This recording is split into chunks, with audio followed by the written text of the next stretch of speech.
মোগলাই পরোটা কলকাতার একটি জনপ্রিয় স্ট্রিট ফুড। সন্ধ্যার জলখাবারে যদি বাড়িতেই এই রকম একটা মোগলাই পরোটা পাওয়া যায় তাহলে বেশ ভালোই লাগে। ঘরে থাকা উপকরণ দিয়ে খুব সহজেই দোকানের মতো মোগলাই পরোটা বানিয়ে দেখাবো।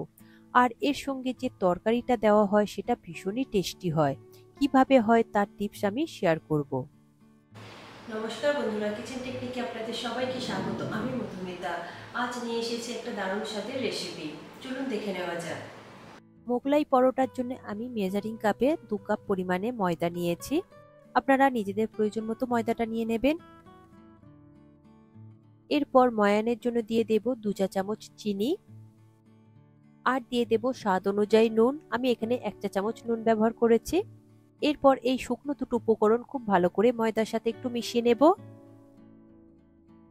দেখুন ময়দা খুব ভালো করে মিশানো হয়ে গিয়েছে। এর মধ্যে দিয়ে দেব 1 টেবিল চামচ সাদা তেল। তেল দেওয়ার পরে ময়দার সাথে খুব ভালো করে মেখে নিতে হবে, খুব ভালোভাবে যেন ময়ানটা দেওয়া হয়। দেখুন খুব ভালো করে আমি মেখে নিয়েছি। এরপরে মুঠো করে এইভাবে ময়দাটাকে নেবেন। যদি এইভাবে দলা পাকিয়ে যায় আর হাতের চাপে যদি এইভাবে ঝুড়োভাবে ভেঙে যায় তাহলে বুঝবেন যে ময়ানটা পারফেক্ট দেওয়া হয়েছে। এরপর অল্প অল্প করে জল দিয়ে খুব ভালো করে একটা সফট ডো তৈরি করে নেবেন। জলটা একসঙ্গে দেবেন না, তাহলে খুব বেশি নরম হয়ে যাবে। অল্প অল্প করে জল দিয়ে আমি খুব সুন্দর একটা সফট ডো তৈরি করে নিচ্ছি। ঠিক যেমন আপনারা পরোটা লুচির ডোটা তৈরি করেন ওই রকম একটু সফট ডো তৈরি করে নেবেন। ময়দা একটু সময় ধরে চেপে চেপে খুব ভালো করে মাখতে হয়, তা না হলে এটা কিন্তু শক্ত হয়ে যায়, পরোটা আর নরম হয় না। দেখুন খুব ভালো করে আমি মেখে নিয়েছি। এরপর উপর থেকে 2 চা চামচ সাদা তেল দিয়ে দেব, যাতে উপর থেকে ড্রাই না হয়ে যায়। সাদা তেল ডোয়ের সাথে খুব ভালো করে মাখিয়ে নেব। মাখানো হয়ে গেলে এটাকে ঢাকা দিয়ে আমি 15 থেকে 20 মিনিটের জন্য রেস্টে রেখে দেব। এতে করে ডোটা সফট হয়ে যাবে। এরপর নিয়েছি 3টে পেঁয়াজ। পেঁয়াজটাকে দেখুন খুবই ছোট ছোট করে পাতলা করে কুচিয়ে নিয়েছি। এটা পরোটার মধ্যে যে পুরটা দেওয়া হবে সেই পুরটার জন্য আমি নিয়েছি।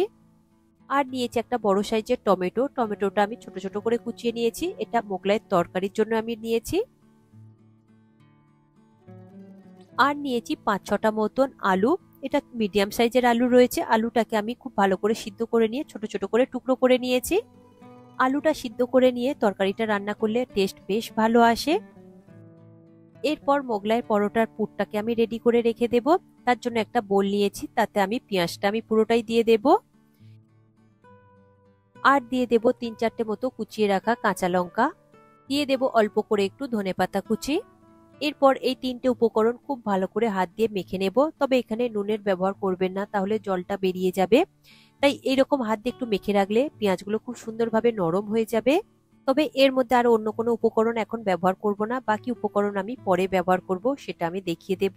মাখা হয়ে গিয়েছে, এরপরে এটাকে সরিয়ে রাখবো। এরপর একটা কড়াই নিয়েছি। কড়াইটা গরম হলে দিয়ে দেব 2 চা চামচ সাদা তেল। তেলটা গরম হলে দিয়ে দেব 1 চা চামচ গোটা জিরে। তবে সাদা তেলের পরিবর্তে আপনারা সর্ষের তেলও ব্যবহার করতে পারেন। জিরেটা ভাজা ভাজা হয়ে গেলে দিয়ে দেব কুচিয়ে রাখা একটা পেঁয়াজ। পেঁয়াজটা এখানে একটু বড় সাইজের রয়েছে, তাই আমি একটা ব্যবহার করেছি। এরপরে গ্যাসের ফ্লেমটাকে হাইতে দিয়ে পেঁয়াজটাকে খুব ভালো করে লাল লাল করে ভেজে নিতে হবে। দেখুন পেঁয়াজ আমার লাল লাল করে ভাজা হয়ে গিয়েছে। এরপর এর মধ্যে দিয়ে দেব 2 চা চামচ আদা বাটা আর দেব 2 চা চামচ রসুন বাটা। আর এখানে দিয়ে দেব 2 চা চামচ লঙ্কা বাটা। তবে ঝালটা আপনারা নিজেদের টেস্ট অনুযায়ী দেবেন। তবে মোগলাইয়ের এই তরকারিটা একটু ঝাল ঝাল হলে বেশ ভালো লাগে খেতে। তবে এখানে কাঁচা লঙ্কার পরিবর্তে আপনারা গুঁড়ো লঙ্কাও ব্যবহার করতে পারেন। এরপর গ্যাসের ফ্লেমটাকে লোতে দিয়ে আদা রসুনের কাঁচা গন্ধ চলে যাওয়া পর্যন্ত খুব ভালো করে আদা রসুন আর পেঁয়াজটাকে কষিয়ে নিতে হবে। দেখুন 2 মিনিট মতো কষিয়ে নিয়েছি। এরপর দিয়ে দেব কুচিয়ে রাখা টমেটো। টমেটো দেওয়ার পরে খুব ভালো করে একটু মিশিয়ে নিতে হবে। টমেটোটাকে খুব ভালো করে নরম করবার জন্য আমি এখানে দিয়ে দেব 1 চা চামচ নুন। নুন দেওয়ার পরে খুব ভালো করে একটু মিশিয়ে নেব, যাতে টমেটোটা খুব ভালোভাবে নরম হয়ে যায় আর মশলা থেকে তেলটাও ছেড়ে দেয়। দেখুন 2 মিনিট পরে আমি দেখছি টমেটোটা খুব ভালো করে নরমও হয়ে গিয়েছে। এরপরে স্প্যাচুলার সাহায্যে খুব ভালো করে একটু মিশিয়ে নেব, যাতে আরো একটু নরম হয়ে যায়। খুব ভালো করে মেশানোর পরে দেখুন মশলা থেকে তেলটাও ছেড়ে দিয়েছে। তেলটা যখনই রিলিজ হয়ে যাবে এরপর দিয়ে দেব এর মধ্যে 1/2 চা চামচ হলুদ গুঁড়ো, দেব 1 চা চামচ জিরে গুঁড়ো আর দিয়ে দেব 1 চা চামচ ধনে গুঁড়ো। সঙ্গে কালারের জন্য দিয়ে দেব 1 চা চামচ কাশ্মীরি লঙ্কার গুঁড়ো। আর স্বাদের ব্যালেন্সের জন্য দিয়ে দেব 1 চা চামচ চিনি। যেহেতু এখানে টমেটো রয়েছে তাই চিনিটা একটু সামান্য হলেও দেবেন। চিনি দেওয়ার পরে গ্যাসের ফ্লেমটাকে লোতে রেখে খুব ভালো করে একটু মিশিয়ে নেবেন। তবে এখানে অল্প করে একটু জল দিয়ে দেব, মশলাটা যাতে না পুড়ে যায়। অল্প করে জল দেওয়ার পরে খুব ভালো করে একটু মিশিয়ে নেব। তেলটা যতক্ষণ না রিলিজ করছে ঠিক ততক্ষণ আপনারা একটুখানি লো ফ্লেমে রেখে একটু কষিয়ে নেবেন। এখন মশলা খুব ভালো করে কষানো হয়ে গিয়েছে, তেলটাও রিলিজ করে দিয়েছে, কালারটাও খুব সুন্দর চলে এসেছে। আরো একবার মিশিয়ে নেব, তারপরে দিয়ে দেব সিদ্ধ করে রাখা আলু। তবে আলুগুলো এখানে আমি না ভেজেই ব্যবহার করেছি, আলুগুলো এখানে ভাজবার কোনো রকম প্রয়োজন নেই। এইভাবে রান্না করলে টেস্ট খুব সুন্দর আসে। এরপরে খুব ভালো করে 3 থেকে 4 মিনিট মতো লো ফ্লেমে কষিয়ে নেব মশলার সাথে আলুগুলোকে। আলুগুলো কষানো হয়ে গিয়েছে দেখুন। এরপরে দিয়ে দেব প্রয়োজন মতো জল, যেহেতু এখানে অল্প জলের ব্যবহার করবেন কারণ এখানে আলুগুলো আগে থেকেই সিদ্ধ রয়েছে। জল দেওয়ার পরে খুব ভালো করে একবার মিশিয়ে নেবেন। এরপর গ্যাসের ফ্লেমটাকে মিডিয়ামে করে দিয়ে এটাকে খুব ভালো করে ফুটিয়ে নেবেন, যাতে গ্রেভিটা একদম গায়ে মাখা মাখা হয়ে যায়। তারপরে দেখুন তেলটা উপরে কত সুন্দরভাবে রিলিজ করে দিয়েছে। এরপর স্প্যাচুলার সাহায্যে খুব ভালো করে একটু আলুগুলোকে ভেঙে ভেঙে দেব, এতে করে দেখতে আর খেতে বেশ ভালো লাগে। দোকানের আলুর তরকারি ঠিক এই রকমই হয়। এরপরে গ্যাসের ফ্লেমটাকে বন্ধ করে দেবেন, দিয়ে খুব ভালো করে একবার মিশিয়ে নেবেন। এরপর উপর থেকে আমি দিয়ে দেব হাফ চা চামচ গরম মশলা গুঁড়ো, আর দিয়ে দেব অল্প করে একটু ধনেপাতা কুচি। দেওয়ার পরে খুব ভালো করে একবার মিশিয়ে নিয়ে এটাকে সরিয়ে রাখবেন। রেডি হয়ে গিয়েছে। তবে এখানে ধনেপাতাটা ব্যবহার করলে খুব সুন্দর একটা কিন্তু ফ্লেভার আসে, আপনারা এটা অবশ্যই ব্যবহার করার চেষ্টা করবেন। দেখুন রেডি হয়ে গেল মোগলাই পরোটার সেই টেস্টি তরকারি। মোগলাই পরোটার যে পুরটা অর্ধেক আমি রেডি করে রেখেছিলাম, বাকি মশলাগুলো আমি এবার দিয়ে দেব। দেখুন পেঁয়াজটা অনেকটাই নরম হয়ে গিয়েছে, তবে এখানে কিন্তু জল বের হয়নি, যেহেতু আমি এখানে নুনের ব্যবহার করিনি। এরপর দিয়ে দেব হাফ চা চামচ নুন, দেব হাফ চা চামচ জিরে গুঁড়ো, আর দিয়ে দেব হাফ চা চামচ ধনে গুঁড়ো, সঙ্গে দিয়ে দেব হাফ চা চামচ গোলমরিচ গুঁড়ো। এরপরে খুব ভালো করে একটু মিশিয়ে নেব। তবে আপনারা চাইলে এখানে আদা রসুনের পেস্ট অল্প করে হলেও ব্যবহার করতে পারেন, তবে আমি এখানে আর ব্যবহার করলাম না।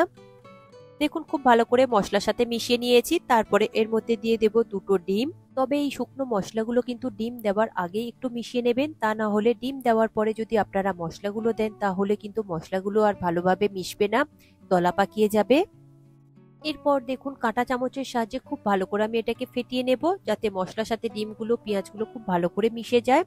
দেখুন ফেটানো হয়ে গিয়েছে, এটাকে এবার আমি সরিয়ে রাখবো। তারপরে আমি ময়দাটা আমি দেখে নেব। দেখুন ডোটা কত সুন্দরভাবে নরম হয়ে গিয়েছে। এরপরে হাত দিয়ে খুব ভালো করে একবার চেপে চেপে মেখে নেব, যাতে ডোটা আরো সফট হয়ে যায়।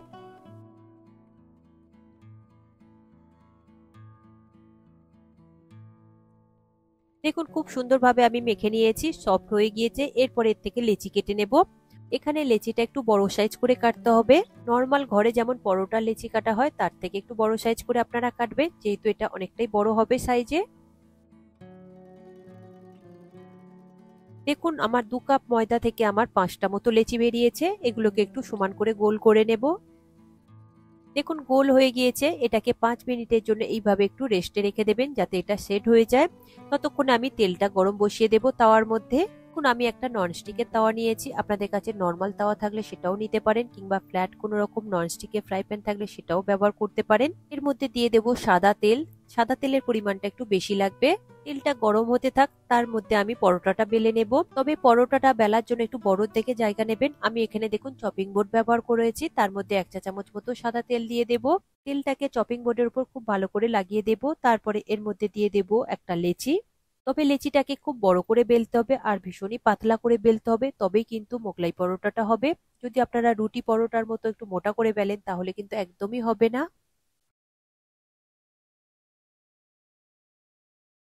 দেখুন পরোটা আমি কতটা বড় করে বেলে নিয়েছি, একদম পুরো চপিং বোর্ড ভরে ভরে। দেখুন আমি দেখিয়ে দেব কতটা পাতলা করে বেলেছি। দেখুন এই রকমই পাতলা করে বেলতে হবে। দেখুন পরোটা আমার পুরো বেলা হয়ে গিয়েছে। এরপর এর মধ্যে দিয়ে দেব ওই পেঁয়াজ ডিমের যে পুরটা তৈরি করে রেখেছিলাম, সেই মাখাটা আমি দিয়ে দেব এখানে। এখানে দেখুন আমি 2 থেকে 3 চামচ মতো ব্যবহার করেছি। তারপরে খুব ভালো করে একটু স্প্রেড করে দেবেন। তারপরে এটাকে দেখুন এইভাবে ভাঁজ করতে হবে, আমি ঠিক যেভাবে করছি আপনারা ঠিক সেইভাবে দেখে নেবেন। প্রথমে দুটো সাইড থেকে এইভাবে ফোল্ড করে দেবেন, একটার উপরে আরেকটা এইভাবে রেখে দেবেন। যদি মাঝখানে গ্যাপ থাকে তাহলে ডিমটা কিন্তু বেরিয়ে যাবে। তারপর এই ফোল্ড করা জয়েন্টের জায়গাটা খুব ভালো করে একটু হালকা হালকা করে চেপে দেবেন। তারপরে দেখুন শেষে এই কোণগুলোকে একটু এইভাবে চেপে দেবেন, যাতে ডিমটা যাতে বেরিয়ে না যায়। তারপরে দুটো সাইডে যে লম্বা অংশগুলো রয়েছে সেটাকে এইভাবে মাঝখানের দিকে এনে ফোল্ড করে দেবেন। ফোল্ড করবার পরে হালকা করে একটু চেপে চেপে দেবেন যাতে এগুলো আটকে যায়। তবে এক্ষেত্রে আপনারা অল্প করে একটু ডিমও ব্যবহার করতে পারেন ওই জয়েন্টের জায়গাগুলোতে, তাহলে এটা খুব সুন্দরভাবে আটকে যাবে। এখন রেডি হয়ে গেল একটা মোগলাই পরোটা। এরপরে এটাকে আমি ওই গরম তেলের মধ্যে ভেজে নেব। তেলটা খুব ভালো মতো গরম হয়ে গিয়েছিল। এরপরে গ্যাসের ফ্লেমটাকে আমি মিডিয়ামে দিয়েছি, দেওয়ার পরে মোগলাই পরোটাকে ছেড়ে দিয়েছি। দেওয়ার পরে উপর থেকে তেলটাকে এইভাবে একটু করে ছিটিয়ে দেবেন যাতে পরোটার উপর থেকেও খুব ভালোভাবে ভাজা ভাজা হয়ে যায়। এখন একটা সাইড আমার ভাজা হয়ে গিয়েছে, আরেকটা সাইড আমি উল্টে দিলাম। খুব সাবধানে এটাকে উল্টাবেন, তা না হলে কিন্তু ডিমটা বেরিয়ে যেতে পারে কিংবা ভেঙেও যেতে পারে। দেখুন এইভাবে আমি খুব ভালো করে লাল লাল করে ভেজে নেব। তবে মাঝের মধ্যে গ্যাসের ফ্লেমটাকে লোতে করে দিয়ে খুব ভালো করে দুটো সাইড ভেজে নেবেন, তা না হলে উপর থেকে লাল লাল হয়ে যাবে আর ভিতর থেকে ময়দাটা কাঁচা রয়ে যাবে। গ্যাসের ফ্লেমটাকে লোতে দিয়ে দুটো সাইড বেশ লাল লাল করে ভেজে নেবেন। দেখুন আমার বেশ ভালো করে লাল লাল করে ভাজা হয়ে গিয়েছে। এরপরে এটাকে আমি তুলে নেব। তারপর বাকিগুলো একই রকম ভাবে আপনারা ভেজে নেবেন। দেখুন আমার ভাজা হয়ে গিয়েছে, চপিং বোর্ডের উপর রেখে দিয়েছি। এরপরে এটাকে আমি কেটে দেখিয়ে দেব।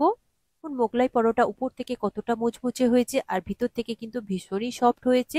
এখানে মোগলাই পরোটা আমি মিডিয়াম সাইজের করেছি, তাই এখানে 4 টুকরো হয়েছে। তবে আপনারা নিজেদের পছন্দ মতো সাইজ করে নিতেই পারেন। এরপরে এটাকে আমি একটা প্লেটের মধ্যে সার্ভ করে নেব।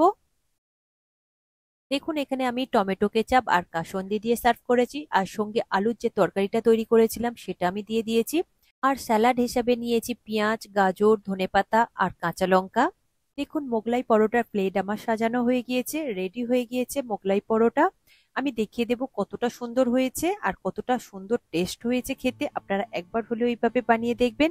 এটা একদম পারফেক্ট দোকানের মতো খেতে লাগছে। আপনারা এটা বানিয়ে খাবেন আর আমাকে কমেন্ট করে অবশ্যই জানাবেন। মোগলাই পরোটা বানানো যতটা কঠিন দেখতে লাগে, এটা বানানো একদমই কঠিন না, খুবই সিম্পল আর ঘরে থাকা কয়েকটা উপকরণ দিয়েই কিন্তু হয়ে যাবে।